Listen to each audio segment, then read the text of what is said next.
may or may not know, October this month is Domestic Violence Awareness Month, and I'm bringing to you a book that is devoted to domestic violence. It was written by Grace Lambert and myself, and you can find it on Amazon. It is called Breaking the Cycle Understanding and Addressing Domestic Violence. So, what we did is we did research here in southeastern Michigan to find what would be effective for not only the abused, but also the abusers. So we did research, we started looking around, seeing if there was any sort of training for the person who's an abuser, as well as the abused. And we did find things for the people who were abuser or that were abused and survivors, but we didn't find anything that would help the abusers understand what was going on. So we created this book. There's, you know, quite a few pages here. There's 100 or so pages.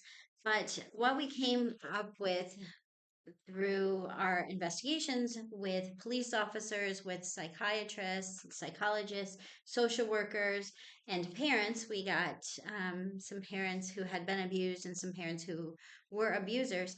And we went through and we gained a lot of information of other people's takes on abuse and um, recovery. And we also reached out to the domestic abuse intervention programs from was it Duluth, and they gave us permission to put these put their circles, their wheels in the book, the power of control wheel, the equality wheel, and the post separation power and control wheel. So those are in there with explanations from them, as well as our interpretation of, how it could be most effective here in our communities. And I just want to read off what our findings were at the end and what our action plans were. So I'm going to go over those just a little bit. So we came up with what an effective action plan would be. So a 10-step safety plan and a 10-step recovery plan, as well as a 12-step anger management plan. So I'm just going to go through each of these for you.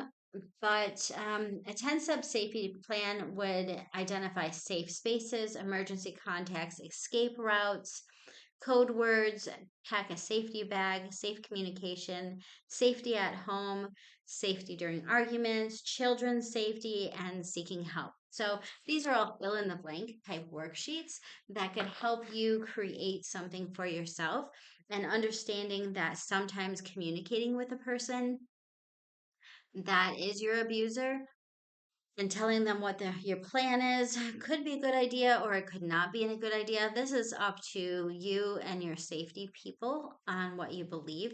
Some say that that's not a good idea to share that with them, but letting them know that you do have a plan um, might hurt and might help. I'm not saying which one is better and which one is not, but an effective safety plan is always very good if you're ever in that situation.